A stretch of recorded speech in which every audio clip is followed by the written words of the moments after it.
weren't buying it. My parents were called. They showed up at the station looking devastated. And here's the kicker. When the detective asked them if I'd been acting strange lately, if I had money problems, if I was hanging around the wrong crowd, Mom didn't hesitate. She said yes. She told them I'd been acting secretive, that I'd been struggling to make ends meet, that she'd caught me lying about where I was going. Every word out of her mouth was a nail in my coffin. Dad just stood there nodding along. Said he was shocked, but not entirely surprised. That I'd always been the more troubled twin. That Greg was the responsible one. I sat there in that interrogation room feeling like I'd been punched in the gut.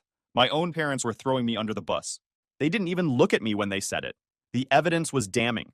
The stolen goods in my car, my parents' statements, the fact that I supposedly had motive because I was working a minimum wage job and struggling with bills. The pharmacy clerk couldn't ID anyone because of the mask, but the build matched. My public defender told me straight up that this wasn't looking good. I kept saying it had to be Greg, that he must have used my car, planted the evidence, and set me up. But nobody believed me. Greg had an alibi. He'd been at his girlfriend's place all night. She confirmed it. Her parents confirmed it. Time-stamped text messages confirmed it. He was bulletproof. Meanwhile, I had no alibi except that I'd been alone at home sleeping. The hardware store confirmed I'd left at 10 p.m., but there was a 2-hour window between then and when the robbery happened at midnight. Plenty of time to do it. I got charged with armed robbery, assault, and possession of stolen property. The prosecutor wanted to make an example out of me. Said the community needed to know that this kind of crime wouldn't be tolerated. My public defender tried his best, but he was overworked and underfunded. I was 19 years old, terrified, and watching my life fall apart. The trial was a joke. The evidence was circumstantial but damning enough. My parents testified for the prosecution. Let that sink in. My own mother and father sat on that witness stand and told a jury that I was troubled, that I had a history of lying, that they believed I was capable of this. Greg sat in the gallery crying, playing the devastated brother role to perfection. He even gave a statement about how hard this was for the family, how he couldn't believe his twin would do something like this. I got convicted. 7 years. The judge said he was being lenient because of my age, and because I had no prior record. 7 years felt like a lifetime. Prison is exactly as bad as you think it is. Maybe worse. I was a skinny 19-year-old kid who'd never been in a fight in his life. The first few months were survival mode. I kept my head down, didn't make waves, and focused on not becoming a target. I got a job in the prison library, which helped, gave me something to do, and kept me out of the yard politics. The first night in my cell, I didn't sleep. Couldn't. My cellmate was a guy in his 40s serving time for check fraud. He mostly kept to himself, which was a blessing. The routine was mind-numbing. Wake up at 5:30, count. Breakfast, count. Work detail, count. Lunch, count. Dinner, count. Lights out at 10. Repeat for 5 years. The library job was my saving grace. The librarian, Mr. Patterson, saw something in me. He started setting aside law books for me. Criminal procedure manuals, case law, constitutional rights, evidence rules. I read everything. Took notes on scraps of paper I'd smuggle back to my cell. I also started working out. Push-ups, sit-ups, anything I could do without equipment. Got stronger. Not prison buff strong, but strong enough that people stopped looking at me like easy prey. The hardest part wasn't the violence or the food or even the isolation. It was knowing I was innocent. Every morning I'd wake up and remember that I didn't belong there. That my brother was out there living free while I was locked in a cage. That my parents had helped put me here. The anger kept me focused. I wrote letters to my parents every week for the first year, asking them why they did it, begging them to listen to me, telling them it was Greg. They never wrote back. Not once. Greg never visited. Nobody from my family did except Uncle Ron. I was completely cut off. The letters started simple, just asking them to believe me, to look at the evidence again, to consider that maybe they'd been wrong. As months went by and I got no response, the letters changed. They got angrier, more desperate. I'd write pages detailing why it had to be Greg, listing all the times he'd set me up before, all the times they'd believed him over me. Nothing. Complete silence. After a year, I stopped writing. What was the point? They'd made their choice, and no amount of letters from prison was going to change their minds. The only person who showed up was my uncle, my mom's brother, Uncle Ron. He came to visit me about 8 months into my sentence. He'd heard what happened and wanted to hear my side. I told him everything. He listened, really listened, and when I was done, he said something I'll never forget. He said my parents had always played favorites, that he'd called them out on it multiple times over the years, and that he wasn't surprised they'd chosen Greg over me, even in this situation. He said he believed me. That was the first time since this whole nightmare started that anyone had said those words. Uncle Ron became my lifeline. He visited when he could, put money on my commissary account, and most importantly, he kept me updated on what was happening outside. The visits with Uncle Ron were the only thing that kept me sane. He'd drive 3 hours each way every other month just to sit across from me and talk. He believed me from day one. Never wavered. Said he knew his sister had screwed up bad, that he'd tried to talk to her but she wouldn't listen. Uncle Ron worked as a regional sales manager, made decent money, had no kids of his own, and decided to help me. He also kept notes. Every time he visited, he'd document what Greg was doing. We were building a case even then. Turns out, after I got locked up, Greg suddenly had money. He dropped out of college and started a pressure washing business. Bought himself a nice truck. Moved into his own apartment. Mom and Dad were so proud. The timeline never made sense. Greg had been a broke college student. Then suddenly, within 6 months of me getting convicted, he's got startup capital, a truck, an apartment. The pills from the pharmacy were worth about 15 grand on the street. Pills that nobody ever recovered.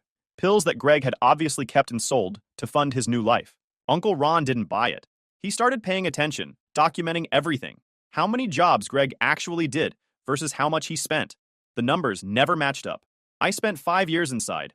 Got out in 2017 on good behavior.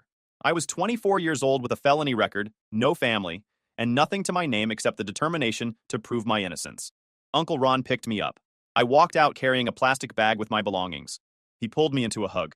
First real hug I'd had in 5 years. He'd set up the spare bedroom for me. Clean sheets, clothes in my size, toiletries. First thing I did was take a 2-hour shower. Prison showers are quick and cold. Being able to stand under hot water felt like luxury. Uncle Ron had lined up work for me. Guy named Bill who ran a small electrical company.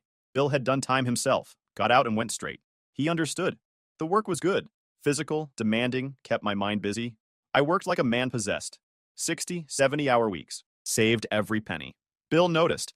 After 6 months, he started teaching me more than just basic electrical work. Building codes, bidding on jobs, running a business.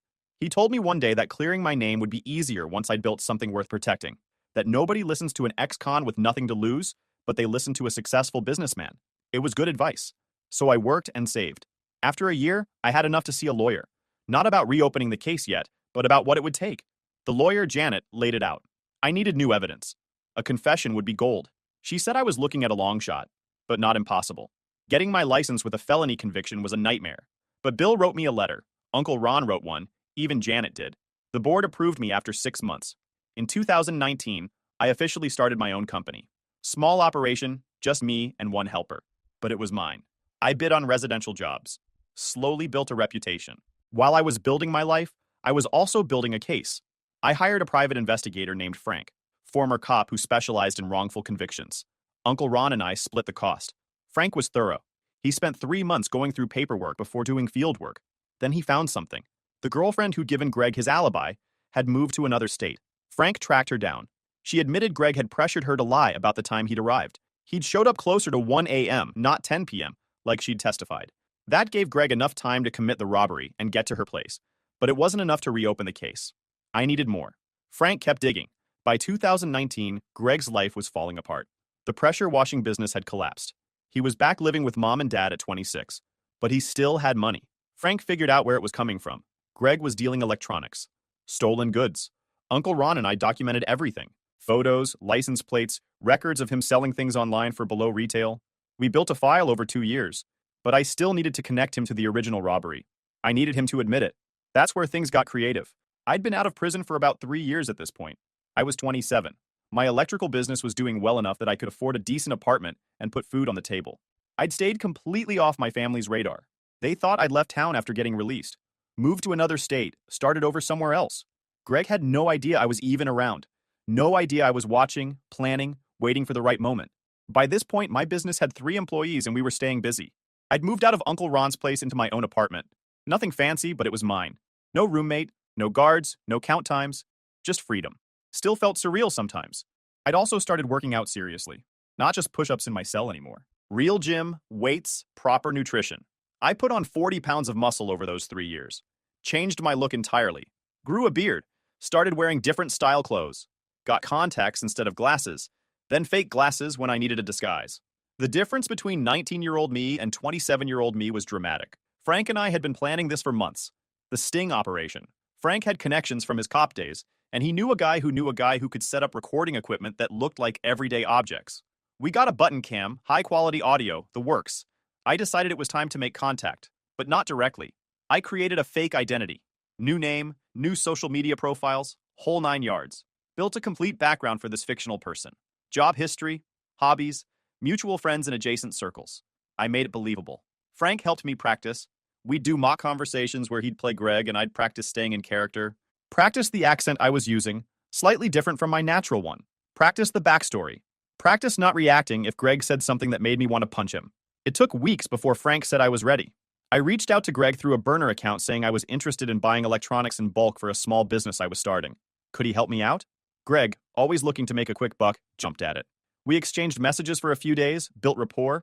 I played the eager buyer, asked the right questions, showed I knew enough about the business to be legitimate, but not so much that I'd be suspicious. We arranged to meet at a local diner. I showed up looking different enough that he wouldn't recognize me immediately. Different haircut, beard, gained about 30 pounds of muscle from working construction and working out obsessively in my apartment. I wore glasses even though my vision is fine. Dressed differently than I ever had before. The first moment I saw him in person after 8 years, I almost lost it. He looked older, softer around the middle, had the same smug expression I remembered. He was sitting in a booth scrolling on his phone when I walked in. I took a breath, reminded myself why I was there, centered myself, and walked over. We shook hands. His grip was weak. I sat down across from him and started the show. Played the interested buyer perfectly, asked about his operation, his sources, his prices. He ate it up. Loved talking about himself, loved bragging about his business sense. Classic Greg hadn't changed a bit. We sat down and talked business. He laid out his whole operation without a second thought. How he sourced the electronics, his markup, his customer base. Dude was practically bragging about it. I played the interested buyer, asked about his background, how he got started. I let him talk for a good 20 minutes about his current operation before I started steering the conversation. Asked him how long he'd been doing this kind of work. He said about 7, 8 years. I acted impressed. Told him that took guts to get started so young. And here's where it got good. Greg started telling me about how he'd always been entrepreneurial, how he'd gotten his start by pulling off a big score years ago. Said he needed startup capital and took matters into his own hands. The recording device in my shirt pocket was getting every word. I'd tested it a dozen times to make sure the audio quality was perfect. I knew I'd only get one shot at this, and the recording had to be clean enough for court. I kept pushing, acting impressed. Asked what kind of score. He got this smug look on his face and said he'd robbed a pharmacy, got away clean, and his twin brother took the fall for it. Said it worked out perfectly because they were identical, and nobody could tell them apart. When he said that, my heart was pounding so hard I thought he'd hear it, but I kept my face neutral. Played up the impressed angle. Said something like, "Wow, man, that's some real operator stuff." He preened under the attention. He actually laughed about it. Laughed about how I'd gone to prison for 5 years while he'd used the stolen pills to bankroll his first business ventures. Said our parents never questioned it, because they always believed he was the good one. I asked him how he pulled it off. This was the critical part. I needed details. He told me everything. How he'd taken my car while I was asleep. How he'd scoped out the pharmacy for weeks before. How he'd beaten the clerk and felt bad about it. But it had to look real. How he'd kept some of the pills in my car and sold the rest quick for cash. I asked about his brother. What happened to him? Greg shrugged. Said I went to prison, 5 years, got out and left town. Said he didn't know where I was and didn't care. Said I'd probably ended up dead or back in prison by now because that's what happened to most ex-cons. Sitting there listening to him talk about me like I was garbage, like I was nothing. Like 5 years of my life meant nothing. It took everything I had not to break character. But I thought about what Frank had told me. Stay cool. Get the confession. Everything else comes after. I had a recording device in my shirt pocket. Got every word. I asked if he ever felt bad about it. He actually had to think about that one. Then he said, nah, his brother would have ended up in prison eventually anyway. Said I was always the screw-up. Always the problem. That he just accelerated the inevitable. I kept the conversation going for another 20 minutes. Got more details about how he'd framed me. How he'd planted the evidence. How he'd coached his girlfriend on what to say. By the time we wrapped up, I had everything I needed. He asked when I wanted to make a buy. I told him I'd need a few days to get the cash together. He gave me his number, told me to call anytime.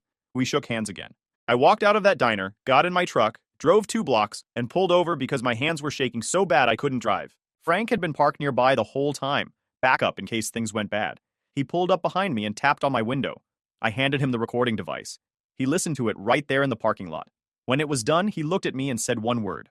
Got him. I took the recording to a lawyer. Not a public defender this time. A real lawyer who specialized in wrongful convictions. She listened to the recording, looked at the file Uncle Ron and I had built, and said we had enough to file a motion to vacate the conviction. Janet, the lawyer who'd been advising me since I got out, took the case. She listened to the recording 3 times. Had her assistant verify the audio wasn't edited or manipulated. Brought in an audio forensics expert to authenticate it. She wanted this airtight before we made any moves. We filed the motion to vacate my conviction in December 2019. The DA's office was immediately hostile. They didn't want to admit they'd convicted the wrong person. Made us jump through hoops. Demanded to know how we'd obtained the recording. Janet had anticipated this. Everything we'd done was legal. I'd recorded someone confessing to a crime in a one-party consent state. Clean as could be. The process took 8 months. 8 long months of legal back and forth. The district attorney's office fought it at first, but once they heard the recording and saw the evidence, they couldn't deny it. Greg's ex-girlfriend agreed to give a new statement after being granted immunity. She confirmed everything on the recording. During those 8 months, my life was in limbo. I couldn't move forward until this was resolved. My business kept running, but I was distracted. Uncle Ron kept me grounded. Told me this was the final stretch. To stay patient. To trust the process. The DA's office brought Frank in for questioning.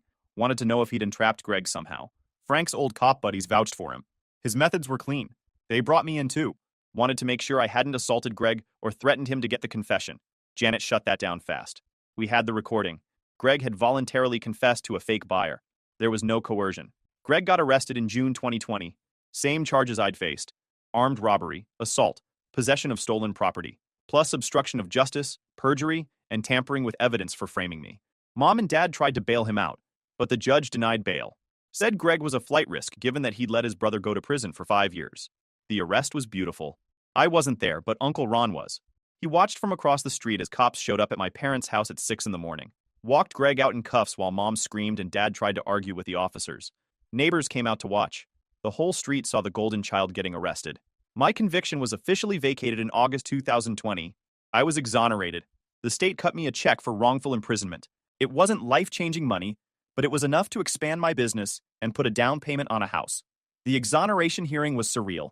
Standing in a courtroom, this time as a free man, listening to a judge say that my conviction was being vacated, that I was officially innocent, that the state recognized the injustice that had been done. Janet squeezed my shoulder when the judge made it official.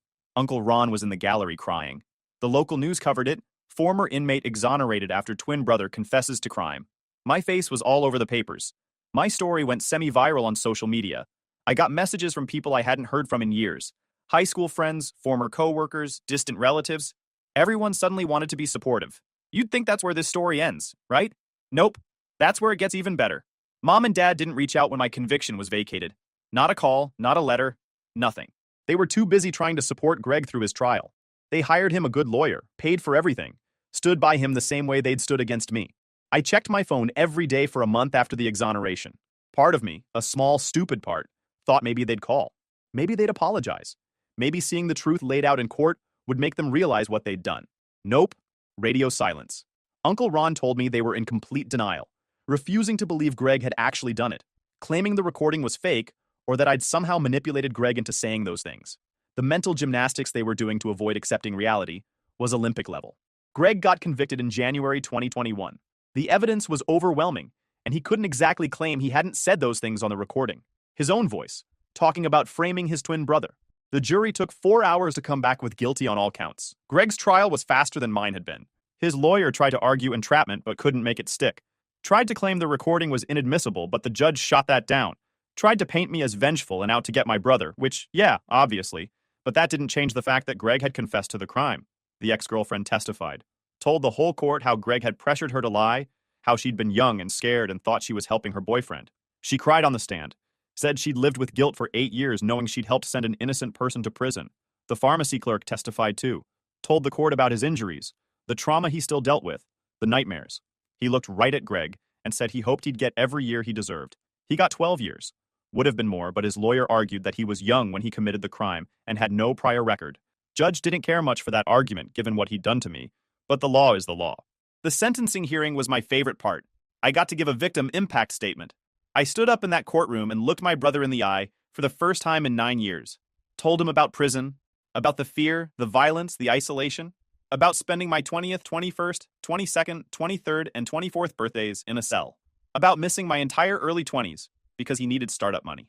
Told him about Mom and Dad testifying against me, about the letters I'd written that they never answered, about Uncle Ron being the only family member who gave a damn, about building a life from nothing after getting released while he was living comfortable with Mom and Dad. Greg didn't look at me, kept his eyes down the whole time. Coward couldn't even face what he'd done. When I was done, the judge asked if he had anything to say. Greg's lawyer advised him not to speak. Good call. Nothing he could have said would have helped. 12 years. He'll be there for another 7 years at least. Would have been more, but his lawyer argued that he was young when he committed the crime and had no prior record. Judge didn't care much for that argument given what he'd done to me, but the law is the law. After Greg got sentenced, things got real quiet. Mom and Dad had spent a fortune on his defense. They'd taken out a second mortgage on their house, burned through their retirement savings, and borrowed money from relatives. They were financially ruined. I knew all this because Uncle Ron kept me updated. He'd completely cut them off after Greg's conviction. Said he was disgusted by how they'd treated me, and he wanted nothing to do with them anymore. I bought a nice house in 2021. Nothing crazy, but it's mine. 3 bedrooms, good neighborhood, room for a workshop in the garage. I'd been working on getting my contractor's license, and by 2022, I had my own full-service electrical contracting company. Small, but growing. I hired 3 guys, and we stayed busy. Life was good. I was dating someone I'd met through work, a project manager for a construction company. She knew my whole story and didn't care. Said it showed I had character that I'd survived all that and come out the other side better. We've been together 2 years now, and honestly, she's the best thing that's ever happened to me. Meanwhile, Mom and Dad were falling apart. The house they'd mortgaged was falling into disrepair. They couldn't afford to fix anything. Dad had to keep working even though he was past retirement age because they had no savings left. Mom's health was declining. The stress of everything had taken its toll. Uncle Ron told me they'd reached out to relatives asking for money. Everyone refused. Word had gotten out about what they'd done to me, how they'd testified against me, how they'd never apologized or tried to make it right. The family wanted nothing to do with them. I didn't seek them out, didn't try to contact them. I was living my life and they were living with the consequences of theirs. I felt zero sympathy. Maybe that makes me cold, but I'd spent 5 years in prison for something I didn't do because they chose to believe a lie instead of their own son. Then, about 3 months ago, I came home from a job site and found Mom sitting on my porch, just sitting there, waiting. I almost didn't recognize her at first. She'd aged 20 years since I'd last seen her. Gray hair, weight loss, looked frail. I pulled into my driveway and sat in my truck for a minute, just processing. Part of me wanted to drive away, but I needed to hear what excuse she'd come up with. Finally got out and walked up to her. She stood up, started crying immediately, and said she was sorry. Said she should have believed me. Said she made a mistake. Said she needed my help. I let her talk. Didn't interrupt. She went through the whole story. How Dad's health was failing. How they were about to lose the house. How they had nobody else to turn to. How all their retirement money was gone. How Dad was working at almost 70, just to keep a roof over their heads. How they couldn't afford Mom's medications half the time. She asked if I could help them. Said I was doing well now. That I had a successful business. That I could spare something to help family. Family. That word coming out of her mouth almost made me laugh. I looked at her for a long time. Let the silence hang there. Then I spoke. I told her she hadn't raised me. She'd raised Greg. She'd chosen Greg over me every single day of my childhood. And then she'd chosen him over the truth when it mattered most. I reminded her that she'd sat on a witness stand and told a jury that her own son was a criminal. That she'd believed I was capable of armed robbery and assault. That she'd never once visited me in prison, or written me a letter, or tried to find out if maybe, just maybe, she'd been wrong. She kept saying she was sorry, that she'd made a mistake, that she wanted to make it right. I asked her a direct question. When did you figure out it was Greg? When did you realize you'd helped send the wrong son to prison? She couldn't answer. Started stumbling over words. Said she didn't know, that it all happened so fast, that Greg seemed so genuine. That's when I cut her off. I told her I'd spent 5 years in hell because of her, that I'd been 19 years old, terrified, and completely alone, because she'd decided her golden child couldn't possibly be guilty, that she'd bankrupted herself defending the son who'd actually committed the crime, while the son who'd been innocent rotted in a cell. I asked her where this apology was when my conviction was vacated. Where was it when Greg was convicted? Where was it over the past 4 years while I'd been rebuilding my life? She had no answer for that either, just kept crying. Then I told her the truth. I said I could help her. I had the money. My business was doing well, and I could write her a check right now that would solve their immediate problems. But I wouldn't, because she'd made her choice years ago, and now she had to live with it. Just like I'd had to live with the choice she made for me. I told her she had exactly 1 minute to get off my property before I called the police and had her removed for trespassing. She didn't move at first, just stood there looking at me like she couldn't believe what she was hearing, like she genuinely thought I'd cave and help her. I pulled out my phone and started dialing. That got her moving. She left, still crying, saying I'd regret this, that I was making a mistake. That family was supposed to help each other. She called 47 times over the next 2 weeks, left voicemails about Dad getting worse, about losing the house, about being desperate. The first few I listened to. Same script every time. Crying, begging, guilting. After that, I stopped listening. Just let them pile up. Blocked her number after the first week. Then Dad tried calling from his phone. Different number, but same voicemails. I blocked that too. Then they started calling from random numbers. Blocked those. They were relentless. Uncle Ron called me one day and said they'd tried reaching him again. Wanted him to convince me to help them. He told them he wasn't getting involved and hung up. Said they called him 3 more times that day before he blocked them too. They showed up at one of my job sites a month later. I was doing work on a commercial building downtown. Big renovation project. My crew and 2 other contractors all working the same building. I was up on a ladder running wire through the ceiling when the site foreman came and got me. Said some older couple was at the entrance asking for me. Said they seemed upset. I climbed down and walked out to the main entrance. There they were, standing by the security desk. Dad looked worse than Mom. Skinny, gray, stooped over like he'd aged 20 years. Mom's hands were shaking. They saw me and started walking over. Dad started talking before I could say anything. Talking about how they'd been trying to reach me. How they needed to talk. How they understood I was angry, but they were family. How Dad's health was getting bad and they were about to lose everything. I stood there for maybe 30 seconds just watching them. Construction workers walking past, looking at the scene. The site foreman standing nearby, waiting to see if I needed backup. I didn't say a word to them. Turned to the foreman and told him these people were trespassing. That they needed to be escorted off the property. Asked him to call security. Dad tried to argue. Started raising his voice. Said I was his son, that I couldn't just have them thrown out. Mom was crying again. Making a scene. Security showed up within 2 minutes. 2 guys. Asked them to leave. Dad kept arguing. Said he had a right to talk to his son. Security guard told him no, he didn't. That this was private property and he was trespassing. Said they could leave voluntarily or he'd call the police. That shut Dad up. They left. Mom looked back at me as they walked away. I turned around and went back to work. My crew asked me what that was about. I told them nothing important. Got back up on the ladder and finished running the wire. They sent letters after that. I burned them without opening them. Could tell from the handwriting on the envelopes who they were from. Didn't care what they said. Threw them in my fireplace and watched them turn to ash. Uncle Ron told me 6 months ago that they lost the house. Bank foreclosed. They moved into a small apartment on the other side of town. 1 bedroom. Dad's still working at 68. Mom's health keeps getting worse, but they can barely afford her medications. Greg's got another 7 years minimum in prison. He tried writing me once from there. I recognized the return address. State Correctional Facility. Didn't open it. Wrote return to sender and dropped it back in the mail. If you enjoyed this video, please hit that subscribe button. It really helps the channel and help us bring you more and better stories. Thanks.